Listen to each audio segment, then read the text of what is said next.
Making quick money in real estate. Ooh, get rich quick. I recently listed and put under contract a nice piece of land, but the reason I got it was I sold the home next door to it. I can't emphasize how much business I've gotten from doing good business. At this point in my career, 6 years in, I take on what I want to take on, and anything else I give to my team. Mortgage interest rates Going up. 4.02%. When I got into real estate as an agent, my focus was to think like an investor, not as a real estate agent. Building a personal brand is almost everything in real estate. It's how you separate yourself from everyone else. I have sold a property I wish I could have kept. A lot of people ask, how do I get into the luxury market? Everybody who has a page or a personal brand online should be pushing out what it is that they want to come in. I have to pay this much taxes, crap. Where am I going to get all this money from? I had to come out of pocket that $1,000 to Really? keep my seller happy. Title companies that are not good at what they do can screw your deal big time. Because when things get hard, 99% of people are going to throw in the towel. How does the 1% become the 1%? By working their ass off and by powering through it. What's going on, everybody? I hope you're all having a blessed day, and we are here with you for podcast number 9. You got Karam Khalil with you, and Mr. Ben Wegmann. you're just more chill today, huh? Yeah, man. How are you chill when you got chilling. some nice iced coffee? Chilling. As you can see, I haven't drank much yet. True. But how is this an iced coffee with no ice in it? It already melted, bro. Yeah. All right, guys. So here we're jumping in on podcast number 9, where you hear from me and Ben talking real estate and business. And we want you all who are watching here right now to understand that we have a 5-letter word which we live by on this podcast. And that 5-letter word, Mr. Wegmann. I thought you were going to take it. I was ready to say it, and I thought you were going to say I'm giving you it, bro. This time I'm going to give you it like every other time. Value, baby. Value. We want to give you guys value. We want you guys to enjoy these, to take home something. And if you don't take home something, we must be doing something wrong, and we don't want that to happen. Now, for everybody who doesn't know, we have a Discord. Link is below. We'd love for you guys to join it. Every single day, Ben and I are on there. Any questions, any thoughts, any ideas, suggestions, you guys can ask it there. If you have real estate questions, business questions, and we answer it the second we see it.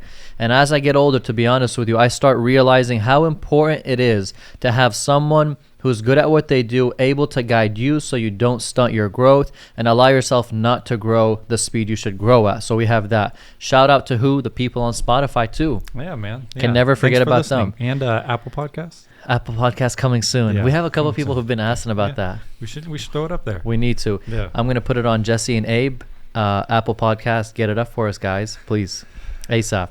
All right. So thank you so much for being on there. And then those on YouTube, as always, thank you so much for listening, for subscribing, for commenting, sharing, and so forth. We appreciate it. Now, on this channel, what do you guys get? Real estate and business. Ben, what do you do in real estate? Buy and sell homes, man. He buys and sells homes. Leasing too. Yeah. Leasing too, nice. A little bit of leasing, yeah. So you mess with everything because you have a team now too, so you feed the team whatever's needed. We do it all. I love it. Yep. And then I do commercial real estate and then active investing. So you're going to get the scoop of real estate right here. So any questions that you guys have, we hopefully have the answers for you. And if we don't, I promise you, we will get it for you. So Ben, you were talking about something that was interesting. Yeah. Making quick money in real estate. Ooh, get rich quick. Get Just rich kidding. quick, right? Just kidding. I wish. it was People like that, people who want to get into real estate, they want to make money, and they see people closing deals. And to be honest with you, if I see someone closing a deal and they went and did a $16,000 commission check, I'll look at my salary job and be like, I make $4,900 a month. That guy just made 3 months with selling just one house. Yeah. So you kind of feel like it is a get rich quick thing. That's the allure to real estate, right? You close one deal and you make, a big commission. But is it consistent, and is it something that you can rely on? That's the big thing. I know that you have a deal that you closed Very quick. like within hours. Literally before the sign could even be put in the yard. But you've done that with this one, I think, with another one too, that maybe in Van Alstyne or something. I think that's where it was. Look at you. Yeah, Remembering. I remember. Tell us about that one. So Ben listed a piece of land, right?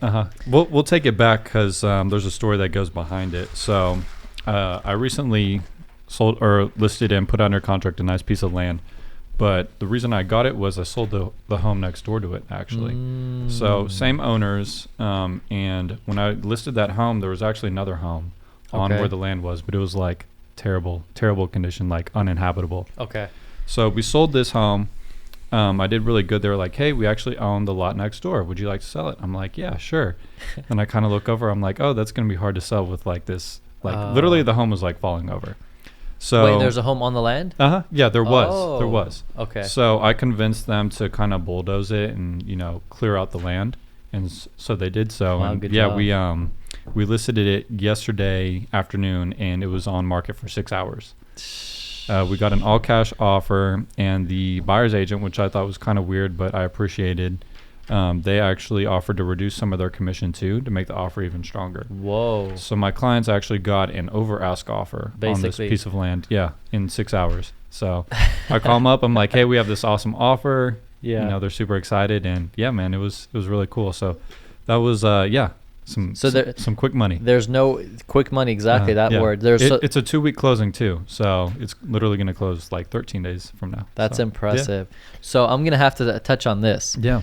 Quick money, yet not quick money. Let me explain why. Yeah. You can't really get an offer on a property faster than 6 hours, in my opinion. Yeah. What is it, an hour, 30 minutes? Like, it doesn't matter. It's irrelevant. Right. But even with him getting such a quick offer and it being cash and everything moving so quick, you still got to wait for your money 13, 14 days. Yeah, but usually it's like 30.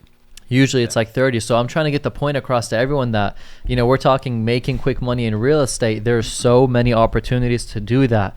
But even when it's quick, it's really not quick because you got to wait it out. Yeah. 1 week, 2 weeks, 3 weeks, 4 weeks, you know? Yeah. You mean I don't get paid right after we sign the contract? No. It doesn't work like that? No. I want my money. I want all $100 bills in the briefcase right after we sign the contract. No, sir. You got to take it to the title company and close officially. Man, that's not fun. That's hilarious. Yeah, when you signed, I mean, you just got to wait it through, so you know how that goes. Yeah. So this property, they didn't think of building a house on it and then selling that? So they actually did. So the one that I sold, they actually renovated. So they renovated that one. The light blue one? Something light blue? It had the light blue door. Okay. Yeah, that's what you're thinking of. Nice. So they actually renovated that one, and they were thinking of building, after they cleared off this older home, building a home, but the wife was like, nah, let's just sell the lot. So the I guess wife. Yeah, I know. She makes all the decisions. Happy wife, happy life. Yeah. So she was like, no, let's just sell the lot. Let's just be done with it. So, yeah. I think that if they sold the lot and they made their profit and they made their money, they're probably just like, we're happy. Yeah. Instead of the whole 6 months, 7 months trying to build, hopefully with the supply chain, probably even a year to build. Yeah, man. And they actually have a couple other lots, so I'm going to be listing those soon as well. Wow. Yeah, man. This is what happens when you do a good job. And they keep feeding you business. 100%. Yeah. And it's the game of real estate. You do well, they like you, they use you for the next. Yeah. You know what I'm saying? So I have a quick story. I'm going to touch on to this. Let's hear it. I got a listing as a house. Okay. Listed it on the market, and we were overpriced from the beginning, and we knew that. And the advice was, hey, give it 2-3 weeks. We're going to have to dip the price if we don't get much movement. The brother really wanted me. He trusted me. He liked me. He thought I was going to do the job that Find he you on wanted. social media or something? No, he knew me from a family friend, something like that. Like 15 cousin's mom, twice removed. like 15 years ago. But because I'm active on social media, we kind of had that. He saw my post, so he ended up going through from there. Nice. He messaged me on Facebook. So yeah, social media, you could say, but an indirect relationship 15 years ago. Anyways, he really wanted me. His sister didn't want me. Uh-oh. And her name was on the house. She was like, I have a bad feeling about this guy. I'm just kidding. Look, she didn't. And by the way, if you're watching this, they're both amazing, but it's just a funny story. And they know that because I've confronted it too. I was like, I know you didn't want me. Yeah. So she didn't want me because her best friend's a real estate agent. Okay. So she's like, who is this Karam guy? My best friend's a real estate agent. Why in the world am I going to use him? He's like, he's going to do a great job. I trust him. It's so much more than just listing a house. He has a lot of experience. He gave her the whole 9 yards, and then he ended up pitching to get me on the job. Nice. It worked out. I listed it. 2-3 weeks in, we're not getting much offers, much movement. When was this? This was, I closed on it 2 days ago. Nice. Okay. Yeah. So recent. Very recent. Nice. So 2-3 weeks in, tons of showings, but the home on the interior wasn't updated. So it was listed at a price as if it should have been updated, but it wasn't. Gotcha. So 50-60 people in and out the door, and then once a week passes, 2 weeks passes, someone who kind of nervous. Yeah, someone who doesn't already want you start saying, I told you, Yeah. this guy's just a commercial agent, this guy doesn't know, I should have got my friend. That's what I believe is being said to him, and he stuck his neck out for me. Right. So I'm like, I was so stressed. So I started banging open houses for them, making it happen. Long story short, we listed for $380. They said, let's do a price dip to 370. Okay. I told them, give me one more day. The agent telling them, give me one more day. And usually an agent's like, oh, let's price dip. And I got them under contract for 400. Ooh, and over ask substantially. Nice. And the way I did that was 2 people showed interest that same day, and I made them go to war. Good. That's right? my favorite thing to do. You get what I'm saying? Multiple offers. I made them, and this is, you're talking 3-4 weeks after list, so I still was able to make him go to war. And the guy who brought me on board trusted me because he knew I'd rep them that way. Yeah. So if it was just another agent, they would have price dipped it. They probably would have got the 370, moved on. I made them fight. She's now saying, I'm buying a house. You're the guy I'm using. She's now saying, I didn't know you in the beginning. I'm sorry about that. I didn't mean anything. Oh. You're awesome. So it was a cool shift. At closing, I was like, did I earn your business? She's like, yeah, you got my business. You proved yourself. Yeah. So she goes, I don't know what I'm going to tell my best friend, but you're buying our house. You're helping us buy the house. I do mainly commercial, but I dabble in residential, as you know, when it comes to me. So that story is kind of reflecting off of what you said, where Ben sold a house. Then that same person brought him for land. Then he sold their land. Then he's going to do something else with them. And it's going to keep going, and they're going to keep referring him. The game of real estate is not closing transactions, in my opinion. It's building good relationships. It's both. And I'm going to jump back. I know you're trying to prove a point. Yeah, Sorry. I'm going to jump back to that. It's having that good relationship, and then also being able to perform is both going to help you get the next listing and the next opportunity. So don't just be someone who closes for them, says bye and so forth. I know that you built that relationship and rapport with them. Same for me, where I had those jokes, I had those connections, I had those, I know you didn't want to hire me, I hope you're happy with my work type thing. That built a relationship. Now I just went to closing, I just spoke a couple words and said, here's the closing and goodbye. Yeah. You know what I'm saying? And then you tell some jokes, here and there. And you got some good jokes. You want to hear a construction joke? Bro, are you stealing my joke? I said this joke yesterday to my clients and this sales rep. I had them dying, bro. I was like, "Yes, I'm in." You're really about to steal it. Can you say it though? It's pretty funny. Okay, I'm still upset with you, bro. you probably use this with everyone now, huh? I knew you told me that, by the way. I was just using it against you. Crumb. Yeah. Would you like to hear a construction joke? Yeah. What's up? I'm still working on it. That's so because it's so bad that it's funny. Yeah. No, it's actually really good. or even Jesse are laughing. I think I used it before with a client. Yeah, bro, you're about to cry. I see the water in your eyes. Yeah, and I didn't tell them that it was from you though. I told them, you want to hear a funny joke? It's a good icebreaker at closing. 100%. 100%. That's hilarious. You gotta make a fool of yourself to just make everyone love you. I love that. Yeah.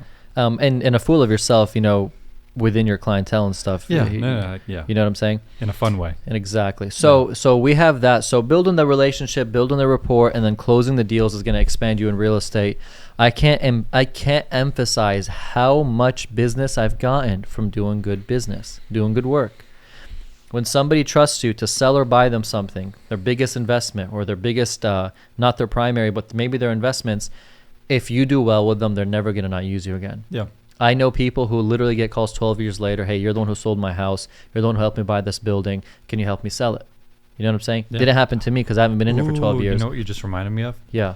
Remember the story of my first big name client that I got where I was slapping myself in the face? Yeah. He hit me up again. You're kidding me. Yeah, he's going to upgrade. Wow. Upgrade? So, that wasn't that long ago. He's already upgrading? It was probably 3 years ago, but I mean, these people like to when he wants to, let me ask you this. He wants to upgrade. Does that mean he wants to sell? He wants to, so he'll sell the one that I currently, I helped him where he's currently living in right now, and then he's going to upgrade into the bigger one. Yeah. There you go, right there. That's exciting. I've had clients from 2, 3, 4, 5 years ago where they'll come back and say the same thing. Yeah. But I know people 10, 15, 20 years later who live in their primary house, call an agent and say, hey, I want you to do this 1, 2, 3. You helped me years ago. Do you even still do real estate? Because it's been so long. Yeah. You know what I mean? Yeah. You know what question I get asked the most? Huh. People who saw when I got into real estate years ago and then call me now and say, hey, are you still in real estate? No. I'm like, why am I not supposed to be? Am I supposed to have failed or something? Yeah. You know what I'm saying? I guess that's the notion people have. I'm like, yeah, I'm still in real estate. Yeah. So that's what it is. I have something real important that I want to share with everybody that I'm going to have you, Ben, chime in and also tell me what you think of it. Cool. This is why I became a real estate agent. was to learn from other people's money because I didn't have the millions to start off with. And that might sound bad, meaning like, oh, you're learning off people's money. Basically, you're not repping them the correct way or something. No, I rep them the right way. I learned and educated myself as much as possible to make sure I take care of them. But I didn't have the $3 million to go buy a shopping center. I didn't have the time period to be able to lease it out and to give the tenant improvements and all that. So I had to learn it from someone else. So when I got into real estate as an agent, my focus was to think like an investor, not as a real estate agent. Firm believer in every single deal that's out there is an opportunity for me to also pick up, right? So right now, any deal, ever since I've been in real estate, if I saw there's an opportunity to flip it, to develop it, to hold it, to do whatever with it, I would look at it first as a purchase. I have clients who reach out. They want to sell a property. If I like it, you better believe it's not hitting the market. Yeah. You get what I'm gonna saying? buy it. I'm buying it. Yeah. And it's actually a question we got on our Discord, which you guys have to join below, where they were like, have you ever sold a property that you wished you could have kept or bought? You get what I'm saying? Yeah. And I have sold a property I wish I could have kept. And I was pissed. Last summer, I showed a property that I would have loved to live in. But, Really? yeah. I think you spoke about that one time. Did it for the? Did you sell it out? Did you sell it? Or you helped them buy it? They went with another one. They put an offer on that one, Oh. but it was crazy. I got you. Yeah, but I helped them get another one. Nice. Yeah, so I helped sell a property. I helped buy a property for a client that was for 160 grand. Lot or It was a commercial office building. It was on 160 grand. 160 grand. Let me tell you this. Oh my gosh. In 2000, it was 2 acres. Okay. This was in 2019-ish. Where at? Seagoville. Okay. Seagoville is like in the Dallas County area. So More 20 minutes from south. Dallas. Yeah. More Southeast. East, yeah, exactly. Anyways, he bought it for 160. He had to put in it maybe 30, 40. He put in like 70, 80, made it exotic. How big was this space? 3,580 square feet. Ooh. Yeah. Okay. And 2 acres. And on the front had parking, and then you can go from the side to the back of the lot. So he was all in it. He could have been all in it 200 grand. But you can't, whenever you propose something or somebody sees something or you offer something to your client, you can't really retrace and say, never mind, I want it. So he had the property in front of him already. It was already presented. So I just went on the buyer's side, buyer's rep side. This property I leased for him 1 year ago. He didn't plan, by the way, to lease it. He bought it so he can owner occupy it. I leased it for him a year ago. I kid you not, January 2nd or 1st, 2021. That was a beautiful lease for the start of my year too.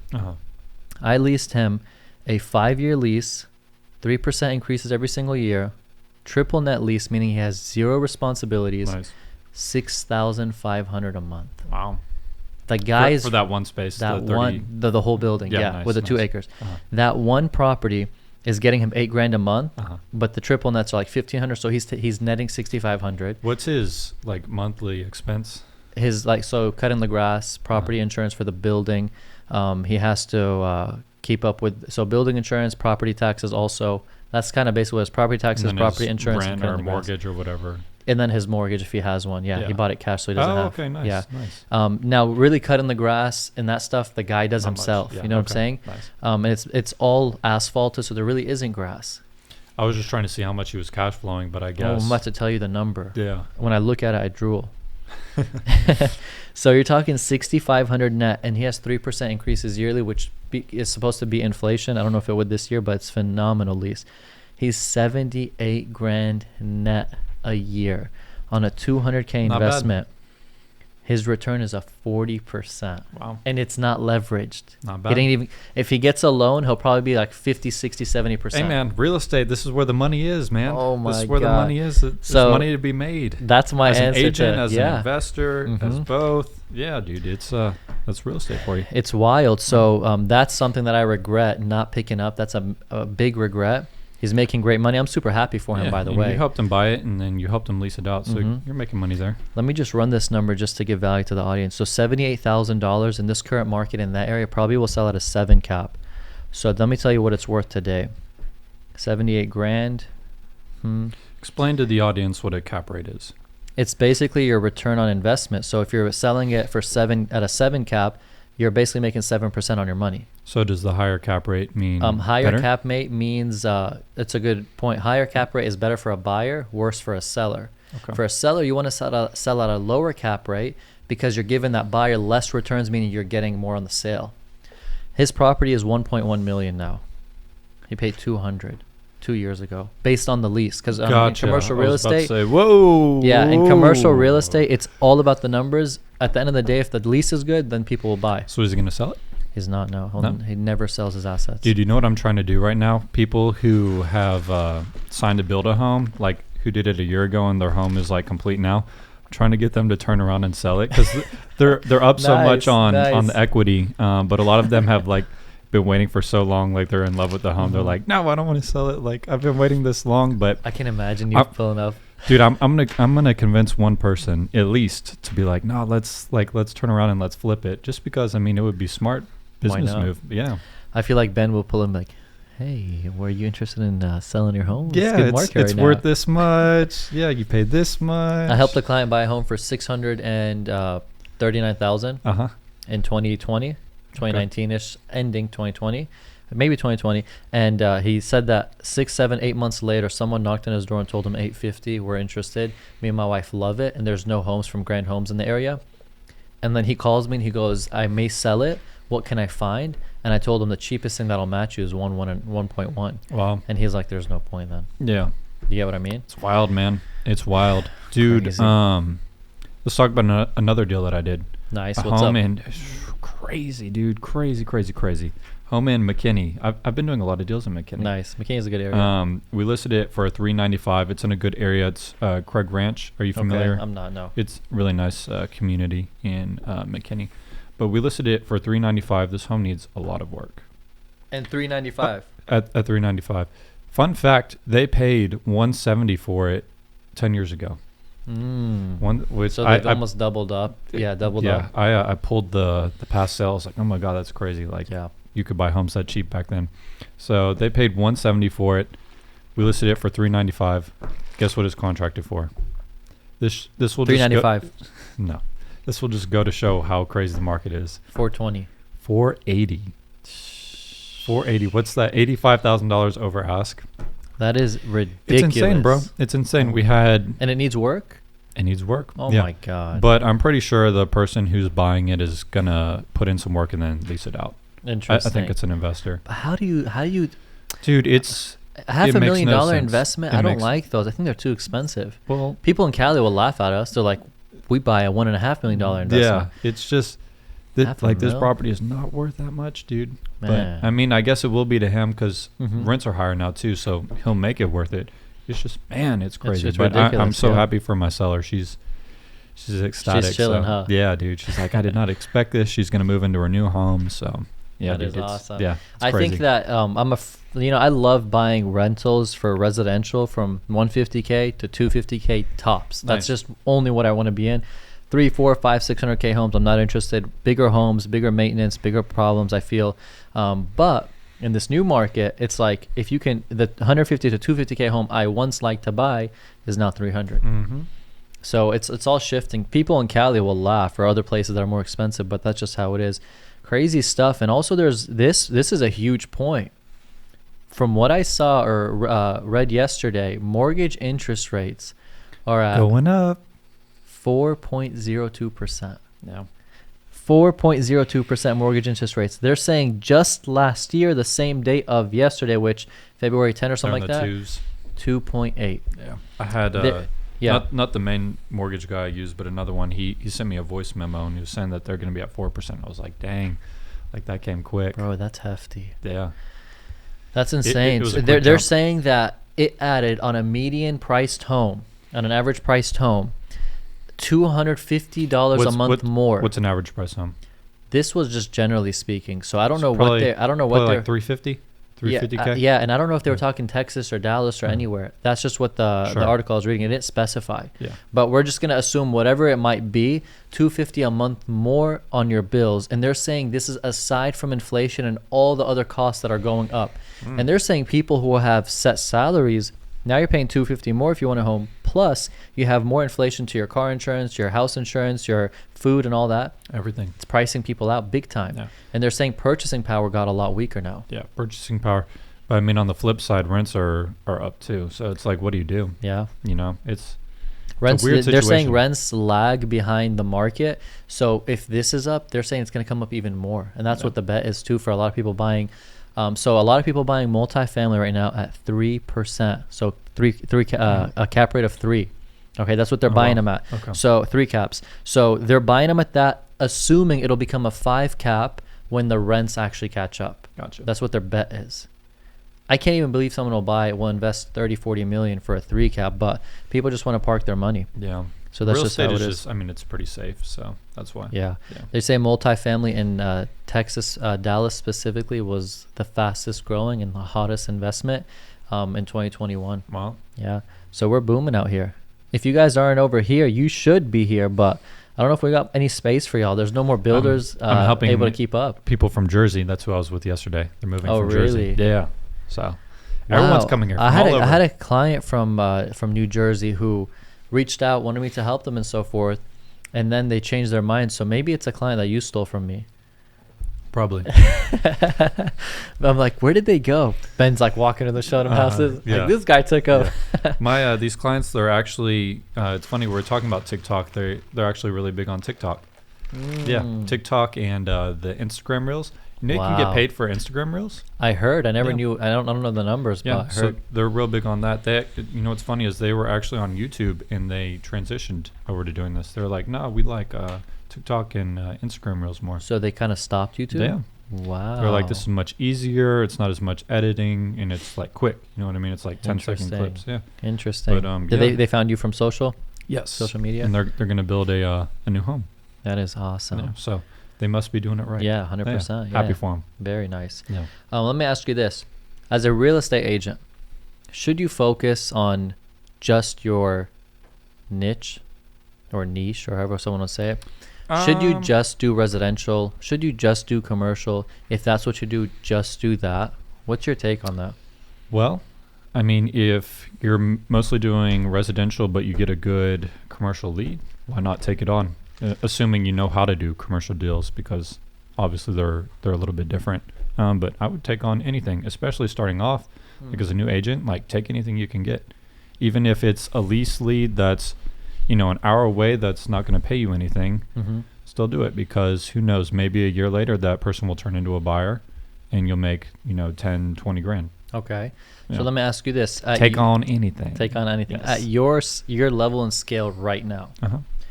would you take on anything, or do you stay focused on what you're good at? Because I know you can do anything. We know Yeah. that. Yeah, man. But would you take on anything?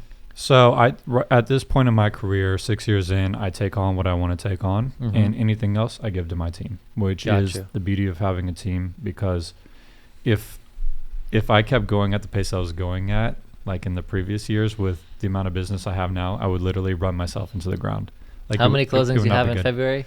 It's gonna How be mu- so far? We're on February Yeah. 11, 12. so far we've closed 6. I have 5 more. So 11 for gonna the be- month of February. Yeah, and February is the shortest month of the year too.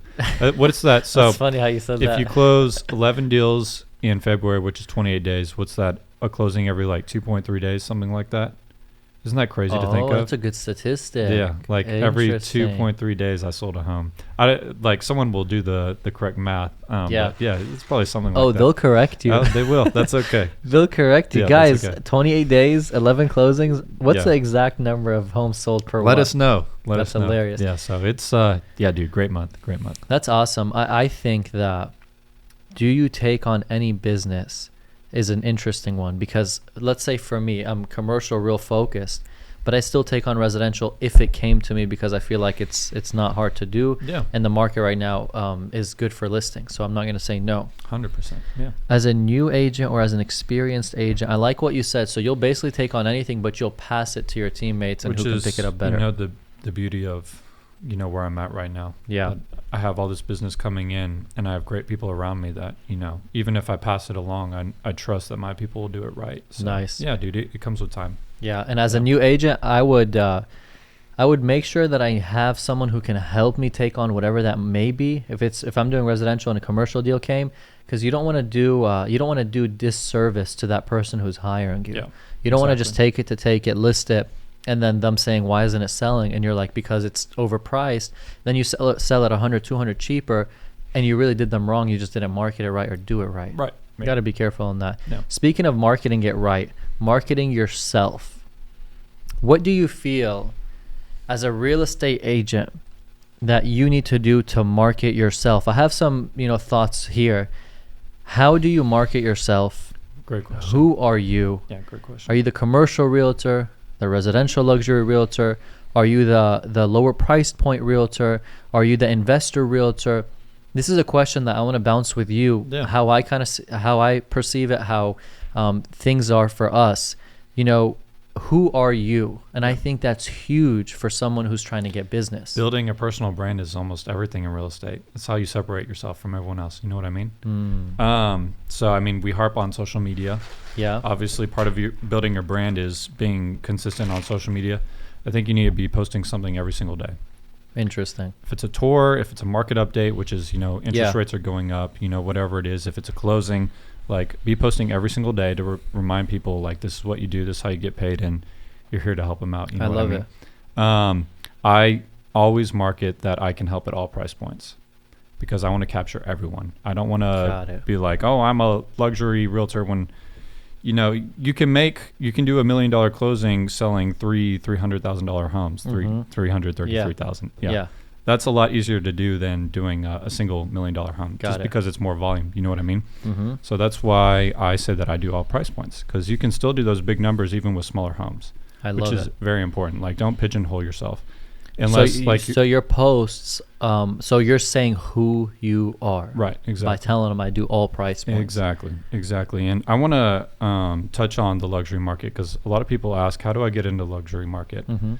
If you don't have a lot of connections, a good way to get into the luxury market is find a listing within your brokerage, a higher end listing, do an open house for it.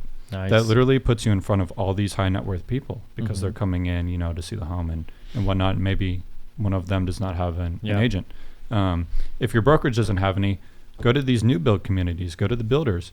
You can do open houses for them. Wow. They won't say no. Yeah. Wow. So I actually did a lot of that my first 2 years in the business. I would host open houses for new build communities. Dude, so you were hustling. Always, bro. I know you hustle, but you were that's hustling. That's not making any money, but hustling still. If that's you want to get in thing. front of that audience, you got to do what you got to do. So that's a really good way to get in front of the luxury market. If you don't, like I said, if you're not connected and all that good stuff. Yeah. I love that. And I want to make sure that people know this one thing. You can get $1 million house and make 30 grand commission, $332,000 homes. Yeah, which is a lot easier to do. Okay, which make 30 grand commission from that. But here's the difference: 3 in 1. 3 different clients, 3 different markets, 3 different neighborhoods, 3 different lenders, 3 different title companies, 3 different inspectors, everything. Yeah.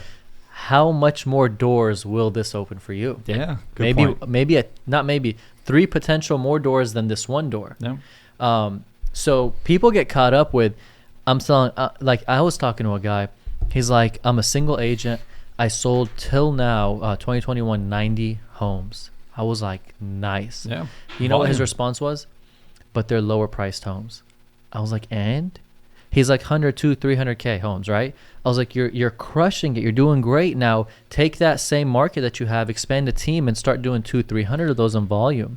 There's nothing wrong with that. You do 90 homes, that's going to lead to 300 more deals, because all of those people are going to, if you did a good job, they're going to tell their friends, their family. So it's going to pay dividends. Yeah. So I don't want people, I feel like people get shy where they're like, they think that because they're at a lower price point as a realtor. Close what you can, make that money. You get what I'm saying? Yeah. So touching on the marketing yourself, who are you? How do you market yourself? If you go to Ben's page, that's what you want to make sure that you understand. When you look at Ben's page, is he real estate? Is he somebody in luxury real estate? Is he someone in all price point real estate? When you go to Karam's page, do you see commercial? Do you see investments? Do you see residential? What do you see? If you see something that's not what they talk about, then they're doing a mistake on how they're marketing themselves or who they are. Make sense? So everybody who has a page or a personal brand online should be pushing out what it is that they want to come in. Absolutely. So you know what I'm doing more of? What? I'm actually posting less of me and just straight real estate content. Yeah, I'm blasting it out, dude. Just because I want to have a giant year this year. That's awesome. Last year was great, but I want to kill it this year. So nice. It's You got a big goal this year too, I know. Yeah. So let me flood them with like this real estate stuff. I'm going Gary V mode, bro. I'm flooding them with the content. But you flood with some pretty real estate stuff though. No, it's calculated and it's strategized. But yeah, dude, I'm posting a lot more content now. Nice. Yeah. I love that. Yeah. I think that, if you're that investor realtor, post fix and flips, post value add properties, post wholesale deals that you find or that you come across, you're connected with, and then you're going to attract those followers. Maybe I follow you because I'm like, oh, I want to buy some of these deals. Yeah. You know what I mean? Good point. Luxury real estate, post luxury real estate, commercial real estate, post commercial real estate. Personally, me, I don't do that well with posting what I do.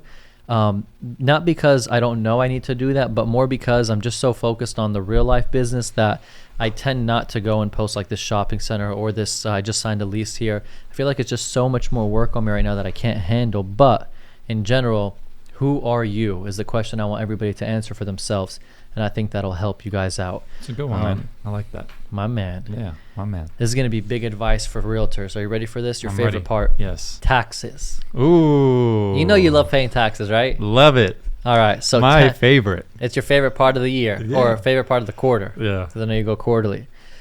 When you make a $20,000 commission check, okay? You're happy, right? What do you do with the $20K? I set aside 40% for taxes, at least. Dang, you answered it too good. I didn't want you to give me such a good answer. Yeah. It's so really it's going to be more, and I'm not saying this to brag, but I'm in the highest tax bracket, and then there's you're smiling all big. No, and then because I like it. And then there's a self-employment tax on top of that. So I'm actually paying more than half of what I make. It's it's around like 52%. But with write-offs and stuff, I sit around like 40%. Yeah. Is what I have good to point. pay. Good, Yeah, with 35 to 40%. Very good point. Anything I make, I set aside 40%, and I'm like, peace, like, you're going to pay Uncle Sam. Is it different bank account or same bank account? But same bank account. I just kind of separate it. Okay. Yeah. Okay, so he answered it real good. I was hoping he didn't answer it that good, even though I knew he knew. This is what I do. Because I was trying to give them back the value, but I'm going to still do it. Here, me, I just made $20,000. Uh-huh. Woohoo. Go blow it all at the strip club. That's post brokerage splits. So I already paid the brokerage splits. No. I made 20 grand. Goes in my bank account. We don't go to strip clubs, by the way. I know. I'm just kidding. Yes. What did you just say? I said astaghfirullah. Oh, yes. Okay. Yeah. You're probably sorry I threw that in there. I was No, it's nothing. Just having fun. So check this. $20,000 in my bank account. I then say what? I'm like, okay, I have 20K. I can spend it on my bills. I can buy things with it. It's my 20K. Yeah. But it's really not. It's really not. At the end of the year, guess what happens? At the end of the year, I'm like, I have to pay this much taxes. Crap. Where am I going to get all this money from? But the reality was I should have done what you did. Set it aside. Set it aside. Very important. Huge advice for anybody who's in real estate, in business, and anything that you do. Any money that you make, maybe you're not that experienced with your taxes yet, or you don't know which bracket you're going to be in, but please put that money aside so you don't get slapped at the end of the year or at the end of the quarter and realize... Because it'll slap you. It will slap you. Yeah. Meet Kevin. If you guys don't know him, big financial YouTuber. He was paying the IRS a bill of, I think, $3.7 million just a couple months back. Yeah. And you're paying that much, you know how much you're making. Sure. Right? But he had to dish that out. Like, can you even comprehend it? Like, you know, if you're paying $100, $200, $300, $400,000 in taxes, it's unbelievable amount of money. Yeah. You're like, man, I can do so much with that. It's essentially like the IRS is your partner. Could have bought my URIS all cash, man. You still interested in that? All cash still, but I'm waiting. They're saying they're not going to make a new one for at least a year just because of the shortages. You had a Huracan the other day, right? You were whooping on a Huracan. I drove it, yeah. My buddy, he just started a luxury rental service. So that was part of his fleet, and he let me drive it. So, yeah, Can you please tell me the experience? It was fun, dude. It was fun. I like big cars, though. So I think that just made it more that I want to have an URIS. Made you want to. Were you squished in that car? I was, and it's so small, dude. It's like any move you make, like it wouldn't be good. Did you press on it? Yeah. That's I interesting. gassed it. But yeah, it made me want a Urus even more, just because you still have Lamborghini, but you're in a bigger car. Yeah. And the Urus, it just has so much more like utility to it. You know, You what don't I mean? like the Audi, I think it's the SQ8 or RSQ8 or something like that. It looks like the Urus has the same It's cool. chassis from what I know. They call it the poor man's Urus. Yeah, it actually is the same chassis. Yeah. But no, It's man. so funny, the Yeah. poor man's, even though it's so expensive. Yeah, But I it's know. comparing them Those to are what, like 150? Yeah, like 150, yeah. Yeah, they're cool. But yeah, dude, yeah, it was awesome. It was fun. That's cool. I love that. Yeah. So that's what I wanted to get across to all of you guys is your taxes. It's important. If you're making 50 grand, if you're making 100 grand, if you're making 200 grand, if you're making more, put that money aside so you don't get hit hard. As 1099, we have to do our taxes ourselves. Every single dollar that we bring in, we have to do it ourselves. And if we do not, work with that money correctly, you're going to be flipped upside down, spending that money, not realizing it's really not your money. Blowing money. You know what I'm saying? Yeah, blowing money. If you make 200 grand, for example, this year, taxes on that is, let's just say 50 grand. So you're going to have in your bank 200. You're going to feel so happy and so rich, only to realize that you have 50K from that's owed, and then you really have 150 that you can plan your life with. At least 50. You get what I'm saying? Yeah. Many aren't realizing that, and I think that's important for you guys to know. All right, so I think we gave them some pretty good stuff. Yeah, I How love you how feeling? we went from taxes to Lambos and then back to taxes. Oh, yeah. We brought it back in. That was fun. There Yeah. is ways to do write-offs for taxes, buying Lamborghinis and buying the G-Wagons and the Rolls Royces. Not tax advice. I'm not a CPA. You need to consult one. But I know that if a vehicle weighs more than 6,000 pounds and it's a business expense, you can completely write it off. Yep. Some cool stuff. Dude, do you remember the story about Grant Cardone and his private jet? I know about it, but I don't know like what story in specific. He bought this private jet and he tax deducted it because he takes it for his conferences and everything. I think he literally said like it took like 5 years of taxes. Like he doesn't have to pay 5 years of taxes because he wrote this off. It's like mind blowing, dude. It is because let's say his jet's 150 mil. He just if this year his tax liability was 20 million, he still has 130 million left. Yeah. Next year 20 million, 110 million left. It was probably like 60, but the jet. Yeah. The yachts, that's where he gets like 100 million, 200 million. Okay. Yeah. Yeah, so Still it's way up there. wild. Yeah. I know a lot of people buy G-Wagons. They weigh over 6,000 pounds. Yeah, write it off. Yeah, they write it off, and they just there's ways you have to do that. Yeah. You can still write it off if it's not less than 6,000 pounds, but I think you only get 25% of the deduction, Gotcha. not the whole 100%. Gotcha. So that's just hopefully value for you guys. We're jumping into questions. Nice. Some good questions.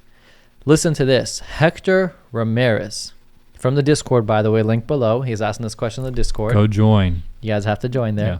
What are some mistakes you made or valuable lessons learned through experience when you were starting out in real estate? Some mistakes that were made when you were starting off and experiences that you learned. There was my first deal. I was representing the seller, and he was going to give a credit back to the buyers for some repairs and stuff. It was like $1,000, and the amendment was not executed. And the buyer's agent was a big stickler about it. And so at the time of closing, I didn't know how to read like a closing disclosure or anything. So that $1,000 was not reported on the closing statement. It's like the amendment was never executed, blah, blah, blah. So long story short, I had to come out of pocket that $1,000 to like keep my seller happy. Yeah. Wow. Yeah. So that's something I learned like real quick. Like you got to execute everything because that's very important. Mm-hmm. That's literally how you get the deal done. And yeah, man. Yeah. That's interesting. A lot of people have transaction coordinators, but I think they pay $300, $400, $500 a deal. On your first deal, I mean. No, not for that. I'm just saying in general, just on top of that, if those are wondering, what they do is they'll just keep, I guess, they'll make sure the amendments are executed, the contracts in order, all that stuff. For me personally, sometimes I don't keep up with it because there's so much going on and I lose it. And I'm like, where's the executed amendment? I forgot to download it. There's a lot going on. Yeah. So those are good things to have. I wouldn't say this is a mistake that I learned or something, but just a valuable lesson that I learned is surround myself with that person who can give me answers quick. Nice. There's so much moments I didn't know what to do. I was just literally stuck. Yeah. And thankfully, I was able to have those people who can give me answers. But there's a time where there's a really big deal that I was working, and I got an answer 2 days later. And it really stressed me out for those 2 days, and I couldn't get a legit answer. I had to reach out to so many people. So many people had different opinions. So My advice would be make sure that you're with a solid brokerage, you have solid people around you, and that you can get the right advice as quick as you need, because when you're less experienced, things get tougher on you when they pop up. So you want to make sure you have someone who can back you up. Yeah. You know Important things for a new agent to have: a good broker or team leader that can Mhm. answer your questions, a good lender that can answer your questions around the clock. It's very important. Nice. If your client has a loan question, you got to get back to them, and then a good title rep. I love it. Yeah. Those are very important. You need Very, all of very those important. people. Yeah. I didn't know how important it was, and I learned this last week or 2 weeks ago. Imagine, years into it, and I just learned this. How important it is to fight to have your title company on the deal. So when I'm repping a seller, usually it's almost always that that we're using our title company. Yeah. Now, sometimes if a buyer's paying title policy, they get picky and they say, we want to pick ours. Right, because we're going to pay. And if they're paying it, you're just like, cool. Now it's like you're paying for it and we're still using my title company. Number one, I found out that every time I go to a different title company that's not mine, I'm getting charged $525 escrow fee. Yeah. My client's getting charged that. My title company is $300, $325. Go. Off the bat, I'm saving my client $200 by just using our title company. On top of that, title companies that are not good at what they do can screw your deal. Yeah. Big time. And there's like thousands of title companies. Oh my God. Yeah. So I'm super aggressive with that now. Like, you want your title company, I'm going to really battle with it. You It's get important. what I'm saying? Yeah. I like being able to text my guy at like 9 p.m. if I have to. Like, hey, like I need a net sheet or I have a question on this, and I know he'll get back to me like that. So Cool. important. Very, so very important. nice. Yeah. Hopefully that helps you out, Hector, and you got value from that. He's in the Discord, so any questions he has, if he had that question and he sent it, and me and Ben saw it right after this podcast, we would answer it for him. Nice. That's the perks in there, so that's awesome. All right, so we have another one. Favorite, we have this one. So I kind of answered this one already, which is from The Solution. That's their name. Favorite property you both have sold that you wish you could have kept for yourself? Laughing face. For me, it was the commercial building in Seagoville that is a 40% cash on cash return. I think you said that it was that nice house. Oh, I have a client. I helped him build a really cool home, and they were kind of flirting with the idea of selling it. Mm-hmm. So I think if they sell it, I'll probably want to buy it. Wow. Yeah, they're really? going to upgrade too. So they're going to go from an already nice house to an even nicer home. Nice. But that probably won't take place for, I would think, maybe not like a year or so. You think you'll move out of your current house?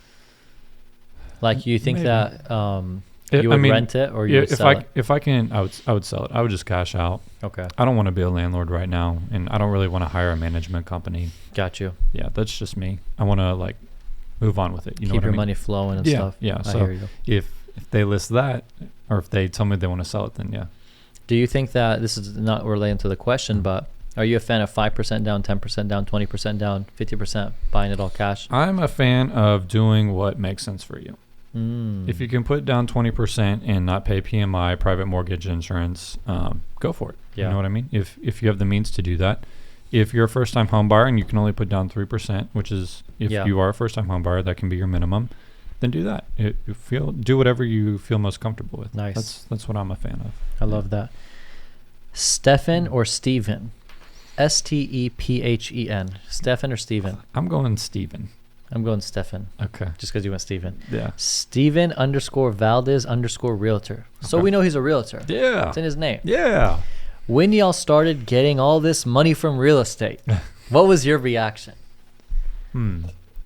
Oh, I got a really good answer. Finally? Yeah. Nice. Like, about time. This is something I've been waiting. My reaction was, I knew I just had to stay in it long enough. Yeah. I swear to God, Knew that it was I gonna was happen. like, I was like, I knew that I had to power through. I knew I had to keep doing it. I knew. I love. And it Let's came. touch on that. Just Okay. powering through. That Mm. is so important with any aspect in life. Nice. You just gotta man up and you gotta power through it. It gets tough for everyone. You know what I Mhm. mean? Things get tough for everyone. You gotta power through it and you gotta make it happen. You get messages on social media all the time Yeah. saying like, I'm tired and I feel like giving up. Everyone is tired. Newsflash: everyone is Nice. tired. Nice. Yeah. You gotta power through it. I love that you said that. 'Cause Everybody's tired. That's a quality that will separate you from everyone. Because when things get hard, 99% of people are going to throw in the towel. They're going to be like, I quit. I'm done. This is too hard. How does the 1% become the 1%? If they don't inherit it or, win the Powerball, whatever. Yeah. They become the 1% by working their ass off and by powering through it. Nice. That's how you become part of the 1%. 1,000,000%. And I always preach this, guys. You're having a bad day, not a bad life.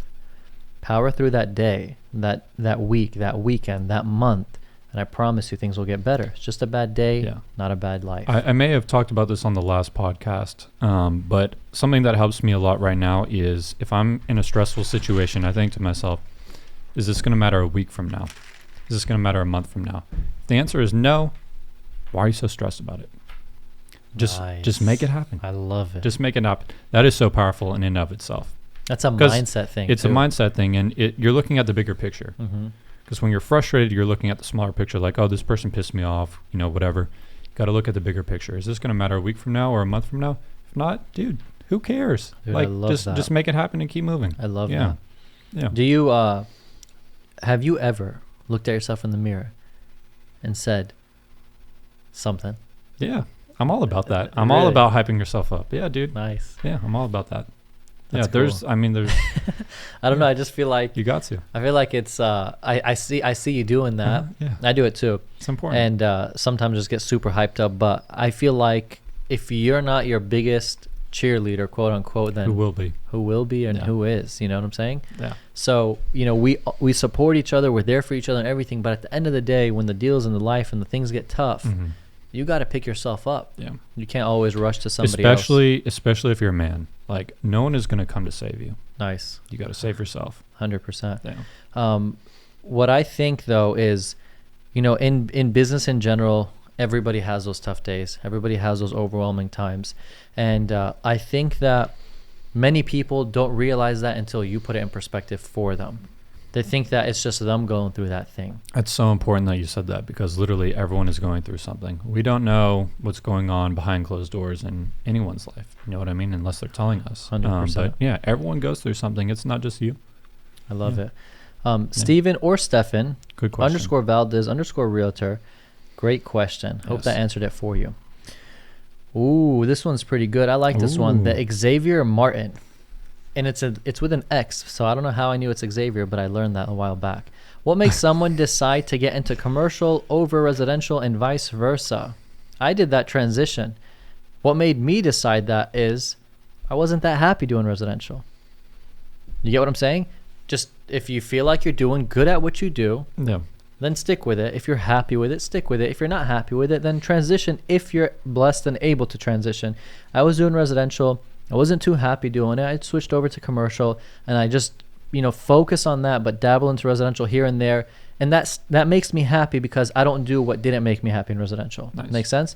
Ben, for you, you're doing residential. You're happy with it. You're doing it extremely well. So you're chilling. Yeah, you nailed it. You nailed it. I mean, that's pretty much my answer. Yeah. Yeah. So the answer to that is people get caught up and like, oh, commercial makes more money. Commercial's cooler. Commercial has bigger $10 million deals.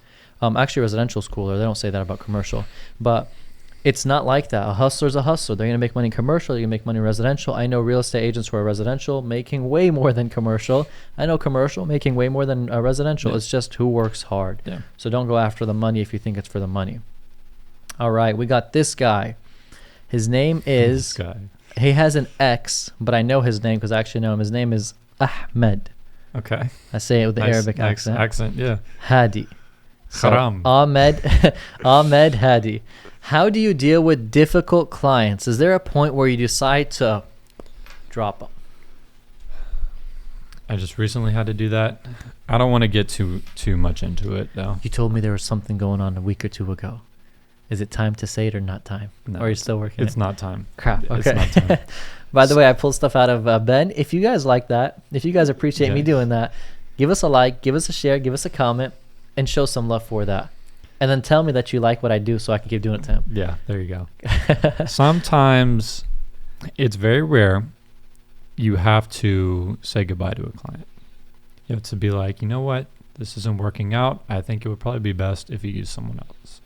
Now, like I said, that's rare. That doesn't happen very often, but it does happen. But it does happen. So, that was part of his question. What was the other part? Just before I give you the other part, there was a podcast I was listening to years ago. It was a sales podcast. And he said, you have to know when you need to fire your client. you actually have an opportunity to fire your client if you feel the time, the effort, the energy you're putting into it is just not giving you what you need back from it. Mm-hmm. You know, it's the relationship back and forth. Even that, just like, you got to value your peace of mind, man. Ooh, That's more important. Like, you got to value your peace of mind.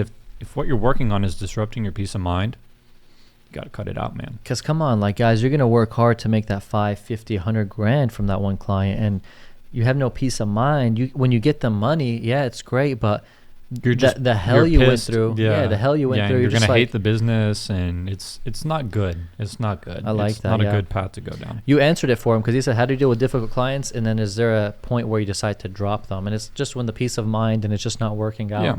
Yeah. My answer is the same exact thing to that. I have several clients right now where every month I'm like, I'm firing them. That's it. They're fired. And I just power through. They're not affecting my peace of mind, but they just did something I really didn't like.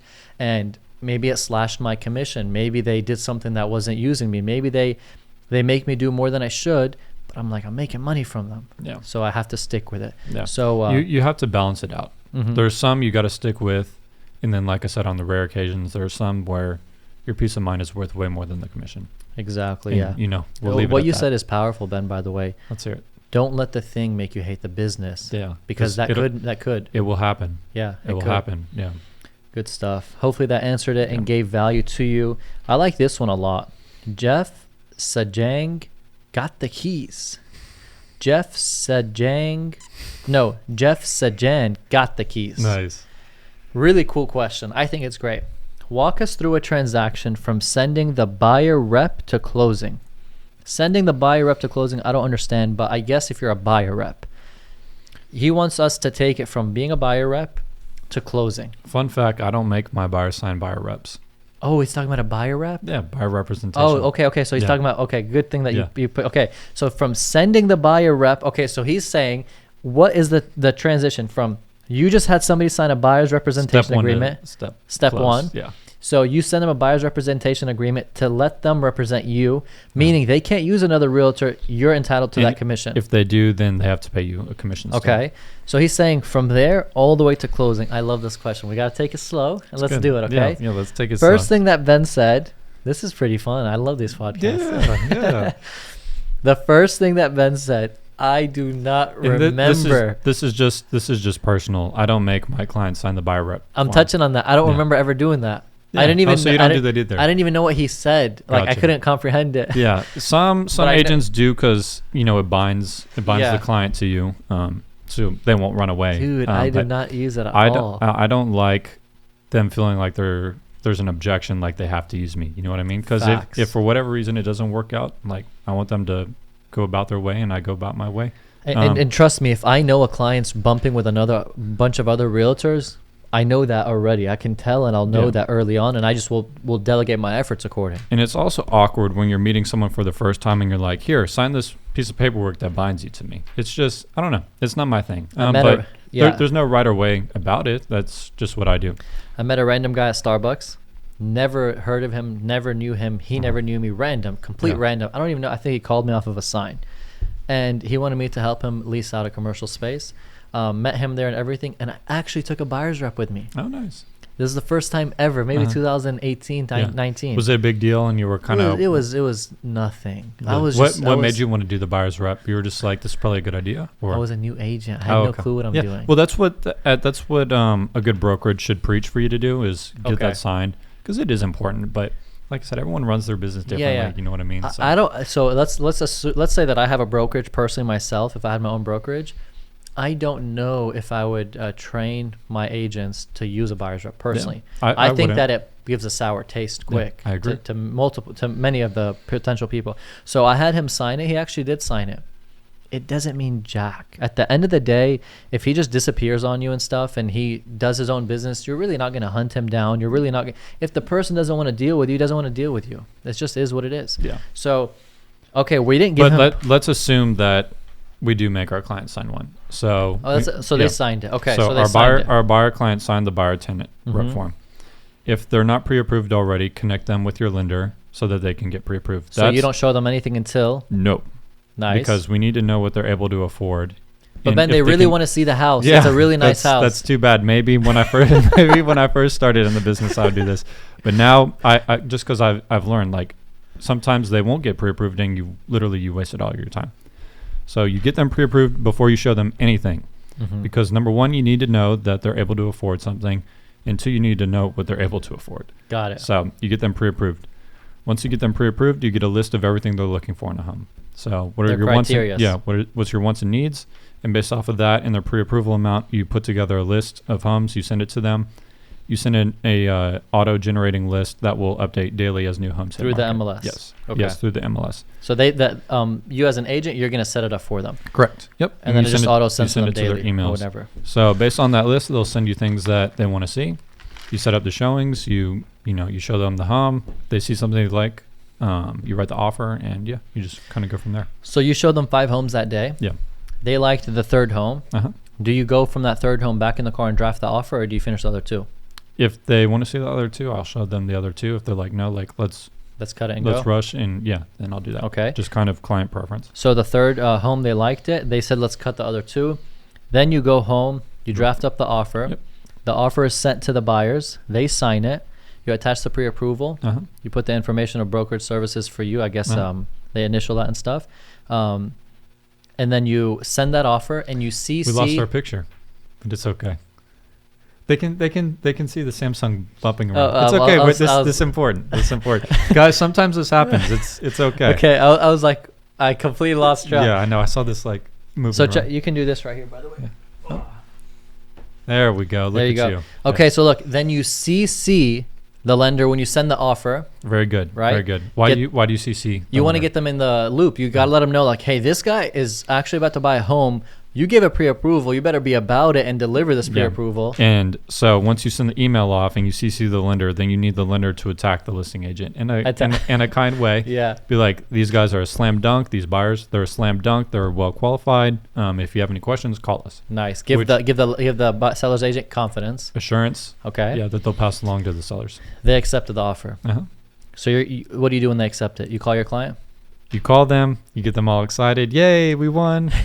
And then you send them the next steps. So the next steps is you'll send the executed contract, which is the fully signed contract, to the lender so they can begin processing the loan. You'll get with your inspector to inspect the home. Generally, there's an option period. It's anywhere from 3 to 7 days. In this market, it's generally on the lower side just because you need to make your offer stronger. Yeah. So you'll do the inspection. During the inspection period, You'll negotiate any repairs that need to be made. You'll send your earnest and your option money. Nice. You'll do that when you set up the inspection. You send the earnest and option within 3 days of contract. Correct. Yes. Okay. Good point. So you sent that in. Then you're doing your inspection periods. Yep. And then stuff comes up in the inspection. You get that negotiated. Once that's up with, it's really just waiting on the processing of the loan and the home appraisal. And if there is no problems with the inspection, you just tell them, hey, all is good. We did the inspection. There's nothing to negotiate, and move forward to pending. Now, then after pending, you're waiting on the lender. Now it's the lender's game. I was trying to wrap this up. You're like, no, let's keep breaking it down. This is good. And I actually am doing that on purpose. We're gonna make this into a clip, by the way, because I think it's valuable. Nice. So the lender, what's his name? The lender's now playing the game. After you finish the inspection, we really did our job. The buyers did their job. They like the home still. Now it's on the lender. Lender's got to do his thing. He's got to do all the paperwork. He's got to check out with the buyer. He's got to keep emailing the buyer to send the W-2s, send the income, send the bank statements, whatever. And then the appraisal. The lender orders the appraisal. You as an agent during the after inspection period, a couple days in, ask, has the appraisal been ordered? When will it be ordered? Is it going to be rushed? Because you want to make sure that everything is being pushed quicker. Because a closing that's 30 days can really be done in 19, 20, 21 days if appraisal comes sooner. And if the lender's on top of it. And if the lender's on top of everything. If you let the lender sleep, it'll take 30 days and it could die because the guy can lose their job, but the girl can lose her job overnight. Anything can happen. You know what I'm saying? Yeah. After appraisal came back, all is good. If it's not good, you negotiate that. Right. If all is good, you set up the closing date. Your client knows that there's a closing date at this time. This is the location. Wire the money, cashier check the money. Whatever it is. Oh, actually, the lender's going to do all that. I'm thinking it's a cash deal. Lender will coordinate all that, the purchase. You just bring your down payment. Yeah. That's all you bring. You close the deal. Yep. Everyone is happy. If you like them enough, you give them a hug. Yes. If you don't. And a closing gift. And a closing gift. If you don't like them that much, you just shake their hand. If you don't like them that much, you just don't shake their hand and make an excuse it's COVID.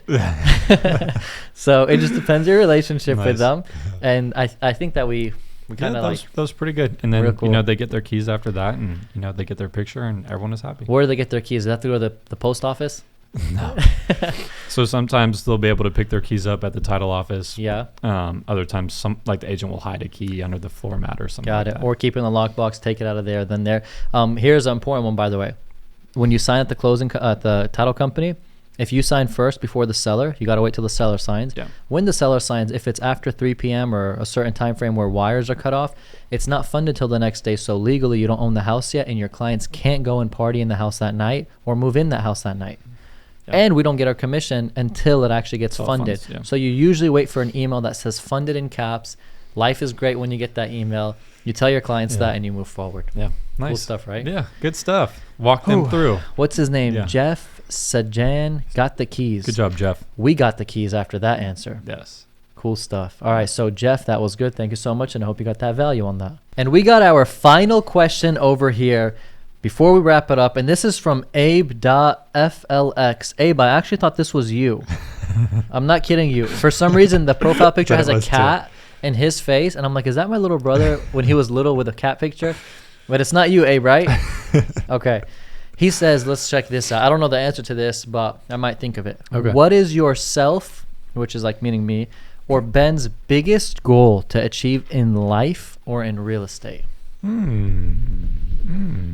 What is my, like, for real estate, I want to hit 100 million in sales for myself and my team. But you hit it. Let's just say you hit it. Uh-huh. What are you gonna do? 150. You just up it. You know what I'm saying? Yeah. That's what people like us do. Yeah, I mean, we up it and we keep going. That's real estate goal. Let me think of a personal one while you. To achieve in life or in real estate, I wish I can answer. I don't know. I've never. You don't have a big real estate goal? No. Do you want to have a brokerage one day or no? I do. Oh, okay. Yeah, so would that be? I think so. He's saying biggest goal. I think that's just a minor, step up. But no, I think it's a minor step up. But okay. Nothing wrong with I think that's a goal. That's a goal in real estate. I want to have my own brokerage. But at the same time, like when you talk the biggest goal in life or in real estate, it's really just having passive income from investments, whether it's a multifamily building, shopping center. You know what? I have a goal for you. What is it? I want you to represent an entire skyscraper in downtown Dallas. Like just be in charge of all the tenants and stuff. That would be cool. That's huge. That would be cool. That'd be really cool. Just like cool. Stick your face and name on the building. I love that. Call me for That is really cool. Yeah. That's actually something. I could see that happening. That's something that makes me smile. I think that's really cool. Yeah. Downtown Dallas, guys, you get your name and you get your face and you get your number on those big skyscrapers. Yeah. Like that's literally goals. Like that's a home run right there. Yeah. Not a home run because you're gonna make so much money. A home run because it's the publicity is insane. Yeah. So I'm sorry I don't have that cool of an answer for you. I just run my life by doing my best every single day, and whatever performance comes out of that comes out of it. I think that it's smart to have that big goal. I'm not against it. I just never sat really and said, here's my massive goal. Yeah. I just know I do my best. 100 mil for Ben though. That's awesome. Yeah. I know you're going to hit it. So that's real cool. Yeah. All right. So what are we doing now? Closing up the laptop. We aren't going to say a personal goal. I have like lots of. You have a personal goal? I don't know if I have a huge one, but I have lots of like smaller ones, I guess. Like I want to buy my mom a car. Oh, I love this. Let me hear this. Yeah, I want to buy my mom a nice car one day. I want to put her in a G-Wagon, bro. Really? That'd be cool. Get a nice red bow on a G-Wagon. Is she okay with that attention? She'll be fine with it. I would probably get her the G550 just because she's not like, I need a ton of power. And it would be cool just to get her a G-Wagon. Let's see, what else? I think for me, it would be, when you're talking about like the family goals and stuff like that, dang, even for that, I don't know. Yeah. I don't know. A few years, my parents are close to the age where they're going to retire soon. It would be cool if I made a lot of money, a little bit sooner so I could have retired them on my own. That would have been cool. I love that. Yeah. But if I can't do that, maybe take them on trips. Nice. Very nice. I know. I want to take care of my family. That's a big one for me. That's huge. It's huge for me now that you talk about that. My dad's getting older now. He's looking, into at least cutting work and hours and stuff like that. So it's really me and my brothers trying to figure out how can we make that happen for him. Yeah. He's a beast in his own. He's done what he's done, and he already he's always I don't need nobody, I'm good. And he doesn't, but we always as his kids stress about making sure that he's living better than he would ever think. Absolutely, he'd live. man, that's important. So that's what it is. So family is a big personal goal for us, and hopefully for many of you, because without family, then really at the end of the day, then what are you hustling for if you're just having the money for yourself? Yeah, that's how I see it. Good point. Podcast number 9, guys. You got Karam Khalil and you got Ben Wegmann with you, and we're wrapping it up. Thank you for listening on Spotify. Thank you for being on YouTube. Thank you for showing us love, for caring, for being here, for listening to us. And I'm going to throw out I am sorry if we kind of get off topic, because we get so excited doing this stuff, and I've seen a comment saying, can you just give us the answer and not keep running around? And I'm sorry that we're having fun. Yeah. But we're really having fun, and I promise you we're working on 2 things: getting you guys Apple Podcasts, and then giving you guys timestamps, so you guys don't have to hear sometimes if we jump off topics. I promise you we're working on that.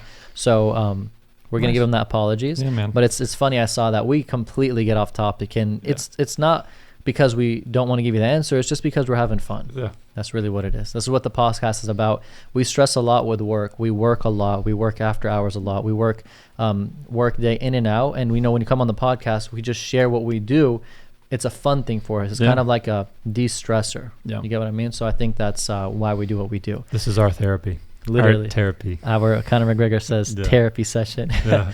So guys, thank you all so much for tuning in. We really appreciate you. We value you. Comment below if you guys have any questions, anything that you liked. And then most importantly, join our Discord.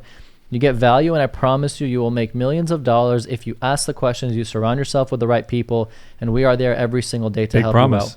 Big promise, yeah. I'm confident. They'll make good money. They'll make great money, yeah, and guarantee you millions if you just stick with it. The goal is to stick with it and keep powering through no matter what. All right, anything else, or we're wrapping up? That's good, man. That's good. Power through. I think that's a big one from today. Power through. Yeah. Things are going to get tough. Power through it. Don't give up. Power through. And anything you guys ever need, me and Ben are here. No matter how busy we are, we're here for you guys. So thank you all so much for watching. And for podcast number 9, me and Ben, we're out. We're out. Peace. Peace out. Good stuff, man. My guy. Boom.